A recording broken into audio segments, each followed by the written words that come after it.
계속 이어서 대체평가 방법 진행하도록 하겠습니다. 그래서 이 방법과 상방법은 같이 묶어서 볼 수 있겠죠. 이 방법은 뭐죠? 동종 동질 물품, 그리고 상방법은 유사한 물품의 가세가격과 비교를 하는 거죠. 비교가 아니죠. 동종 동질 혹은 유사한 물품의 가세가격을 채택하는 거죠. 그럼 이제 동종 동질 물품과 유사한 물품이 뭐냐? 처음에 동종 동질 물품 보시면은 물리적 특성, 품질 및 소비자 평판 등을 포함한 모든 면에서 동일한 경우, 외향상 경미한 차이가 있는 경우를 포함한다. 여기서 중요하게 봐야 될 것은 소비자의 평판입니다. 소비자의 평판도 동종 동질 물품을 구분하는데 중요한 포인트가 되겠고요.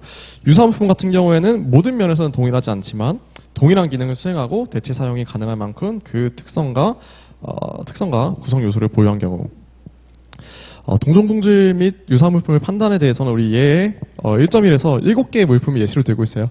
뭐였죠? 우리 강철판, 벽지, 분무기, 튤립, 튜브, 가사나트륨, 잉크 이런 물품이 있었고, 품질에 따른 구분, 그리고 조립이 됐는지 안 됐는지에 따라서 동종 동질 물품 혹은 유사한 물품을 봐야 된다, 안 봐야 된다 이런 내용이 있었죠. 이 내용들 협정 다시 한번 체크해 주시기 바라고요. 동종 동질 물품과 유사한 물품의 요건이 있었죠. 첫 번째 뭐다? 생산국 요건이다. 이 3방법에서는 그 해당 수입 물품과 동일한 생산국에서 생산된 물품의 가격을 채택할 수 있고요. 그 다음 요건은 뭐죠? 바로 선적일 요건이죠. 해당 수입 물품의 선적일을 전후하여, 중요한 거 전후하여예요. 전후하여 60일 이내에 선적된 것이어야 된다. 농림축산물 같은 경우에는 30일로 조금 제한적이고요. 그다음에 과세가격 인정 요건은 그 이상방법, 동종동질 유사물품의 가격이 다른 방법에 따른 가격이 아니라 1방법에 따른 거래 가격으로 인정된 사실이 있어야 된다. 마지막은 뭐죠? 생산 지원 요소가 없어야 된다. 이 의미는 뭘까요? 우리 생산 지원 요소 4가지 중에 이제 4번째 거죠. 수입국 내의 기술, 설계, 고안 등이 만약에 제공이 됐다면은 그것은 이제 비과세 생산 지원 요소이기 때문에 비교 대상 물품에 비과세 생산 지원 요소가 포함이 되어 있다. 그러면 가격 자체가 내가 지금 수입하는 해당 물품과는 당연히 차이가 있을 수 있겠죠. 그렇기 때문에 생산 지원 요소가, 비과세 생산 지원 요소가 들어가 있는 물품은 동종 동질 혹은 유사 물품으로 고려하면 안 된다라는 의미입니다. 세 번째 볼까요? 거래 내용 등의 차이 조정입니다. 만약에 거래 단계나 거래 수량, 운송 거리, 운송 형태가 다르면 조정을 해야 된다는 의미고요. 여기서 중요한 거는 거래 수량이나 운송 거리 같은 경우는 굉장히 쉬울 것 같은데, 거래 단계는 뭐냐? 이게 도매 단계이냐, 소매 단계이냐를 에 대한 단계인 것으로 보시면 됩니다. 도소매 보시면 될 것 같고, 가격의 우선순위 먼저 다음 보실까요? 네, 거래 내용 등이 해당 물품과 가장 유사한 것에 해당하는 물품의 가격을 기초로 한다. 이 말은 뭘까요? 아까 거래 내용 등의 차이 조정 바로 위에서 다뤘었죠? 예, 이러한 거래 내용 등이 내가 지금 수입하려고 하는 해당 물품과 가장 유사한 것에 해당되는 물품의 가격을 기초로 해야 된다. 그리고 그러한 가격이 만약에 둘 이상이 있고, 그러한 거래 내용 등이 동일한 게 둘 이상이 있고, 그 가격도 둘 이상이 있는 경우에는 가장 낮은 가격을 채택해야 된다. 마지막으로 내가 지금 수입하려는 물품의 동일 생산자가 생산한 동종 동질 유사 물품을 우선적으로 적용해야 된다 였습니다. 네. 자, 동종 동질 유사 물품은 이 정도로 보고 가시고요. 그 다음에 이제 사방법입니다. 사방법은 이제 국내 판매 가격을 기초로 국내에서 발생된 부가가치를 제외해 나가는 그 방법이죠. 그렇기 때문에 또 역산 가격이라는 표현을 사용하기도 합니다. 네, 사방법 구성이 어떻게 되어 있죠? 처음에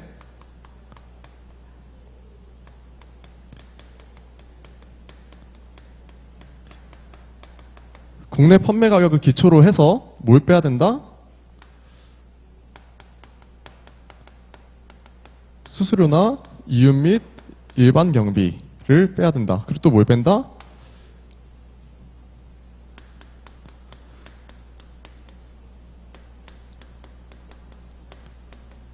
수입국에서 발생하는 운임 등을 공제해야 되고, 마지막으로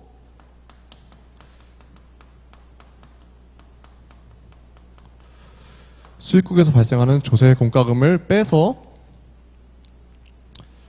과세 가격을 산정한다라는 의미입니다. 조금 더 자세히 봐볼까요? 여러분, 우리나라는 지금 그 CIF 제도를 이제 CIF를 채택하고 있죠. 가격 기준으로. 그래서 우리나라는 지금 어떤 가격이 지금 과세 가격으로 인정받고 있어요? 수출국에서 생산돼서 국내에서 운송될 때까지의 이거 색깔이 똑같네. 여기까지 발생된 비용을 과세 가격으로 채택을 하고 있습니다. 그런데 이제 사방법은 뭐냐? 국내 판매 가격, 즉 국내에서 판매된 그 판매 가격을 기준으로 다시 요만치 돌려놓겠다는 의미거든요.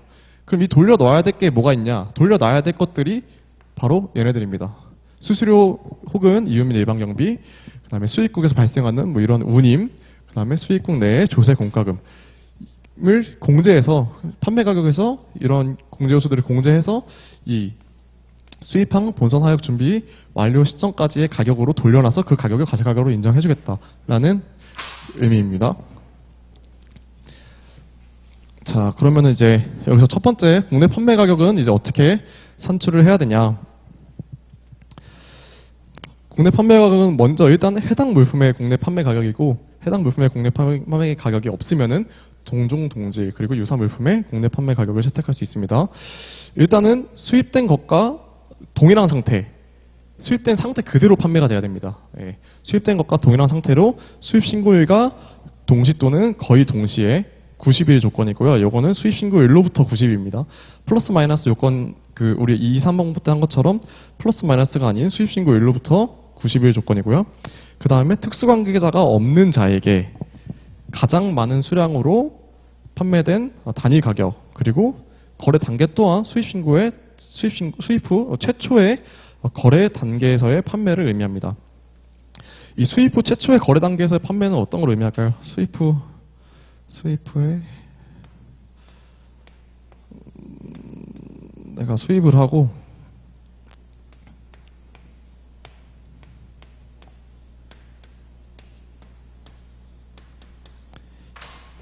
얘네한테 판매를 하고 얘네가 또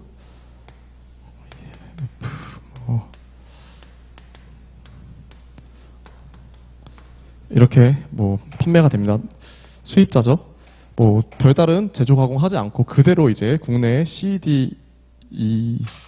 CDE한테 판매를 한 경우입니다. 여기 보시면은 수입 후 최초의 거래 단계는 어떤 거를 의미하냐? 내가 만약에 얘를 7월 뭐 1일에 판매, 7월 2일에 판매, 7월 뭐 3일, 7월 뭐 10일로 하죠. 10일로 하고 뭐지 11일 뭐 그 다 이후로 상관없으니까 2일로 했을 때 최초의 거래 단계에서의 판매다. 그게 뭐냐? 그게 이 날짜 기준으로 7월 1일이 최초기 때문에 이 가격을 채택해야 된다는 의미일까요? 전혀 그렇지 않고요. 최초의 거래 단계는 바로 수입자가 첫 번째로 이루어지는 그 단계를 의미합니다. 최초의 시점이 아닌 거래 단계를 의미하고요. 그래서 이 CDE한테 판매된 게 모두 다 최초의 거래 단계로 인정받을 수 있어요. 얘는 이 7월 2일 날 판매된 이 거래는 이 거래에 비해서는 더 빨리 이루어졌지만 얘를 채택하라는 게 아니고 이 최초의 거래 단계인 이 가격을 검토를 해볼 필요가 있다. 이 가격을 검토를 해볼 필요가 있는데 어떻게 해야 되냐? 뭐 수입신고일과 동일한지, 수입신고일과 거의 동시에 판매가 됐는지, 특수관계자한테 판매가 됐는지, 가장 많은 수량으로 판매가 됐는지를 이 최초의 거래 단계에서 판단해보고 국내 판매 가격이 무엇인지 결정해라 라는 취지입니다. 네.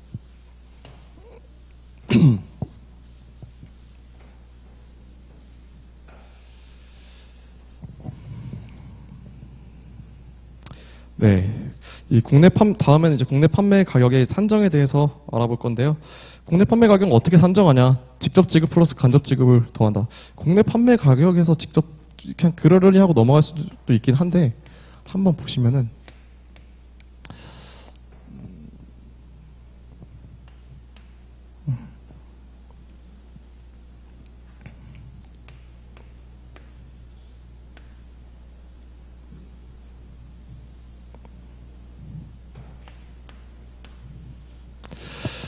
예를 들어서 수입된 이후에 최초의 거래 단계, 이 B가 C한테 판매한 거래 단계가 최초의 거래 단계죠.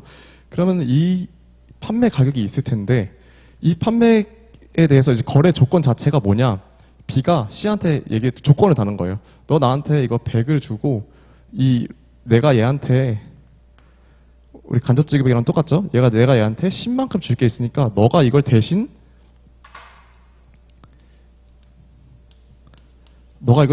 이 L한테 줘. 이런 경우는 어떻게 해야 된다? 이게 또 우리 1방법 때 했던 거죠. 직접 지급. 얘가 간접 지급. 국내 판매 가격을 산출할 때도 마찬가지입니다. 직접 지급과 간접 지급을 모두 포함한 총 금액을 기준으로 국내 판매 가격을 산정해야 됩니다. 자, 다음 수입국에서의 정비나 뭐 이런 비용은 이건 법정 공제 요소에 해당되는 내용들이죠. 국내 판매 가격에서 당연히 제외될 거고, 만약에 매출 애누리, 매출 할인, 매출 애누리 같은 경우는 뭐냐면 뭐 클레임이 들어와서 좀 깎아줬다던가, 매출 할인은 뭐냐면 만약에 내가 외상으로 돈을 줬는데 상대방이 돈을 생각보다 좀 빨리 갚아서 가격을 좀 깎아준 거예요. 그럴 경우에는 그 깎은 금액만큼 국내 판매 가격에서 공제해라라는 의미고, 매출 환입은 뭐냐면은 제가 실제로 그 사방법 확정 가격 신고를 해봤을 때 이런 경우가 있었어요.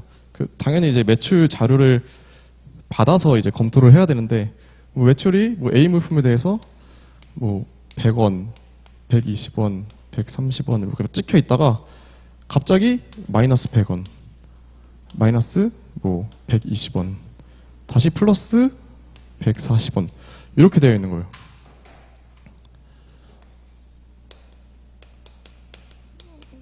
매출이. 그래서 제가 업체 담당자한테 물어봤죠. 요 마이너스들 뭐냐? 요 100과 120 뭐냐? 그랬더니 알고 보니까 얘네가 팔렸다가 다시 환불한 경우. 그렇기 때문에 이 경우는 어떻게 해야 된다? 국내 판매 가격에서 얘네를 고려를 해줘야 될까요? 우리 교환에 뭐라고 써있죠? 판매되지 않은 것으로 간주한다라고 되어 있어요. 그 말은 뭐냐? 국내 판매 가격 고려할 때 이 가격들은 얘만 지우면 안 되고 얘까지 지워서 판매되지 않은 것으로 간주해서 남아있는 금액들로만 비교를 해야 된다라는 의미입니다. 한마디로 매출 환입은 환불된 걸로 보시면 됩니다. 자, 그 다음 거는 뭐 해당 수입 물품 먼저 적용한다는 건 아까 했던 얘기고요. 다음은 이제 수수료 또는 이제 이윤 및 일반 경비입니다. 태객적 공제라고 되어 있는데 태객적 공제가 뭐냐? 수수료 또는 이윤 및 일반 경비 중 한 가지만 태객적으로 공제하라는 의미입니다. 왜 그럴까요?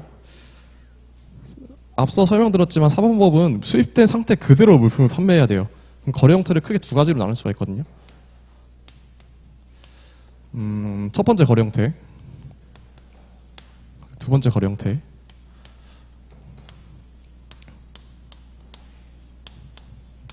첫 번째 거래 형태는 뭐냐?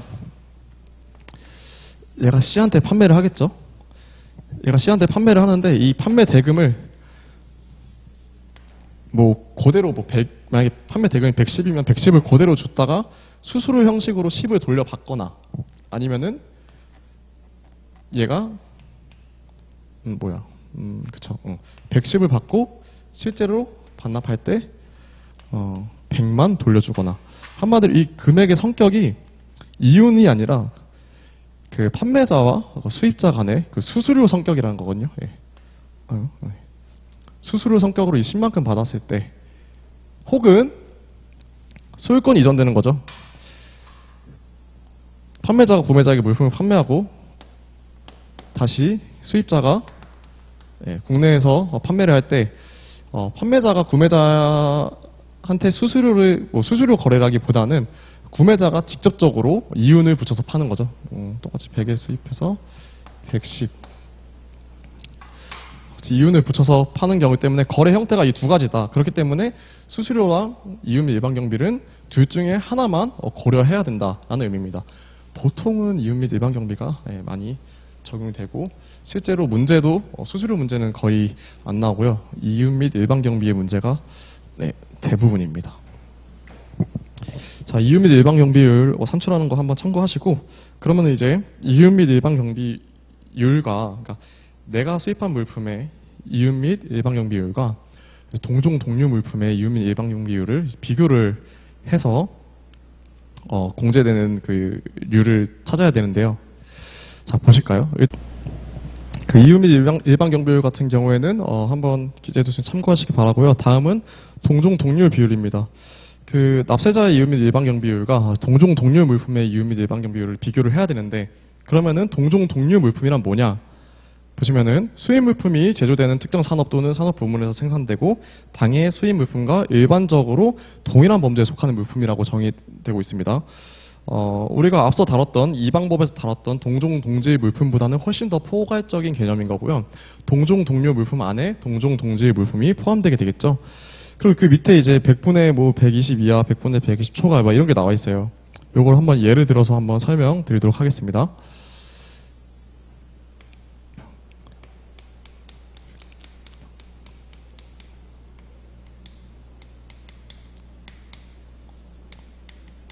네. 만약에 납세자의 이게 다 이윤 및 일반경 비율이에요. 이윤 및 일반경 비율이 25%, 뭐 30%, 35%, 뭐 40% 이렇게 되어 있다. 동종 동류의 이윤 및 일반경 비율은 다 30%다. 그러면은 뭐라고 되어 있죠? 좀 올리겠습니다. 100분의 120, 동종 동류의 100분의 120은 뭘까요? 30에 100분의 120, 뭐 20% 하면 36이겠죠? 36%, 똑같이 36%. 이제 문구 그대로 한번 해석을 해볼게요. 그 100분의 120 이하인 경우에는 납세자가 제출한 이윤 및 일반 경비율을 채택하고 100분의 120을 초과하는 경우는 동종 동류 비율을 적용한 이윤 및 일반 경비를 채택한다. 뭐에 비해서? 그렇죠? 납세자가 제출한 가격에 비해서 와 비교했을 때, 그렇죠? 자, 100분의 120 한 것보다 25%가 낮죠? 그러면 뭐 더 채택한다? 100분의 120 이하가 되겠죠? 그렇기 때문에 얘를 채택한다. 얘도 두 번째 것도 36%보다 낮으니까 이하니까 얘를 채택한다. 세 번째 것도 마찬가지고 얘를 채택하겠죠? 근데 얘 네 번째 거는 뭐예요? 36%가 보다 더 크죠? 그러면은 뭘 채택한다? 이 36%가 아니라 여기 이 30%를 동종 그 이윤 및 일반 경비로 채택한다라는 의미가 되겠습니다.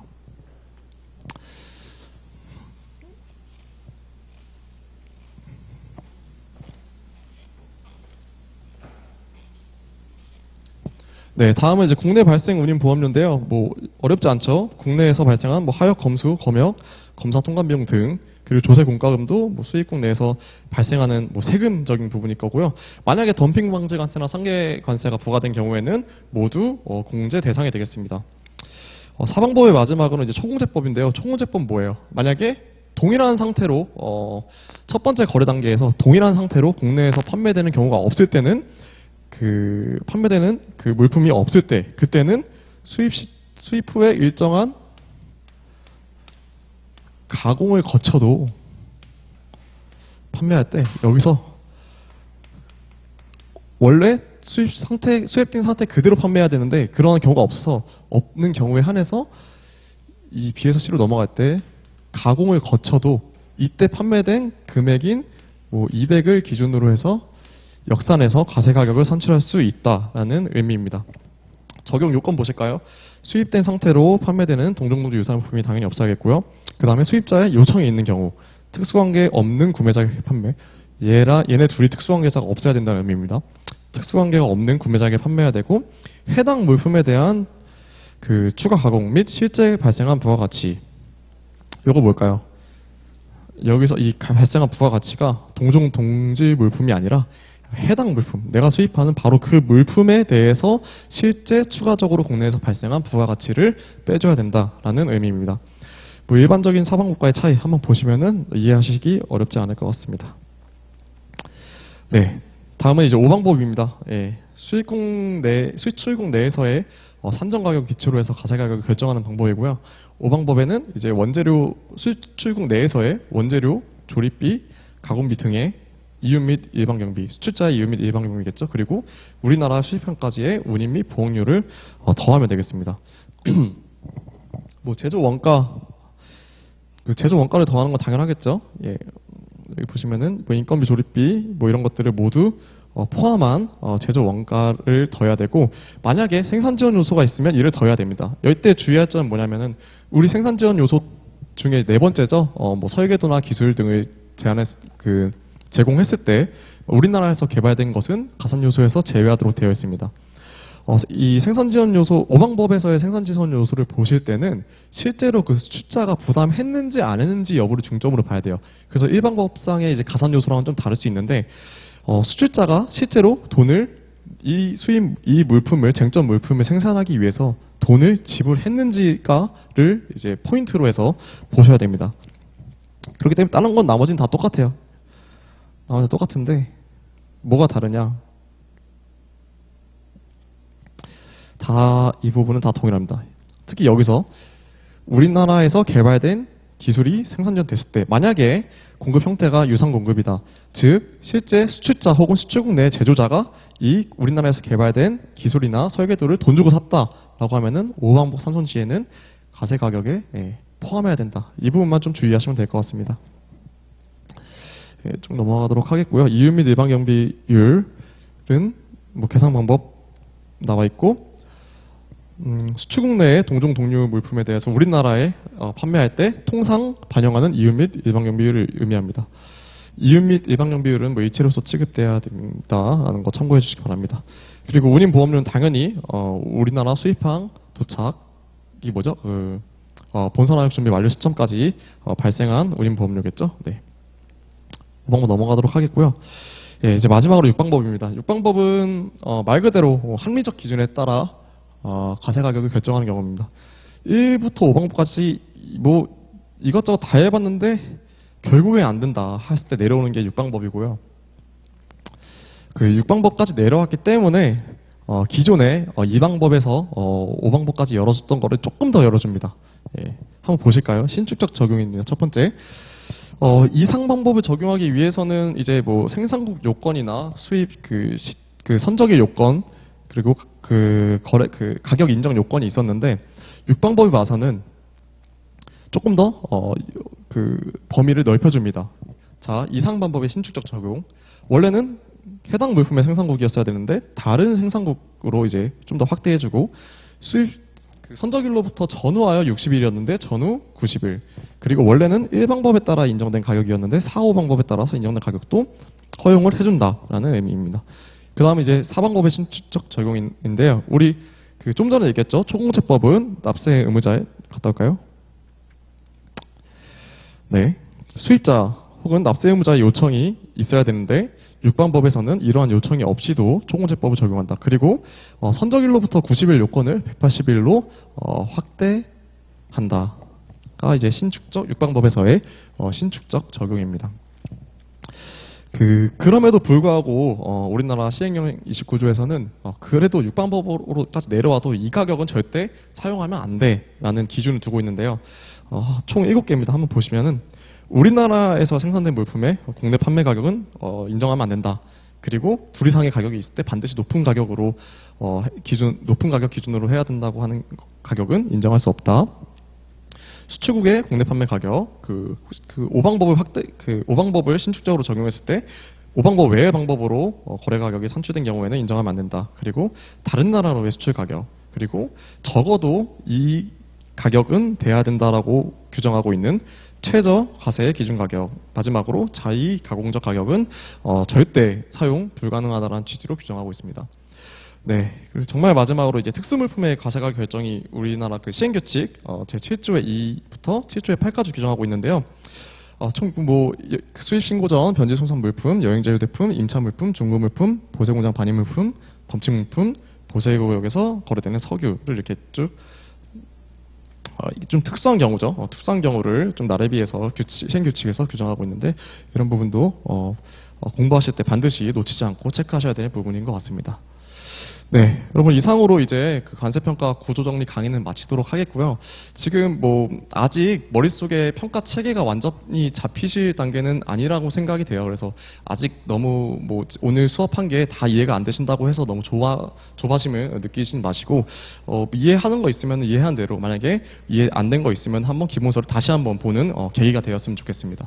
예, 이상으로 강의 마치겠습니다. 감사합니다.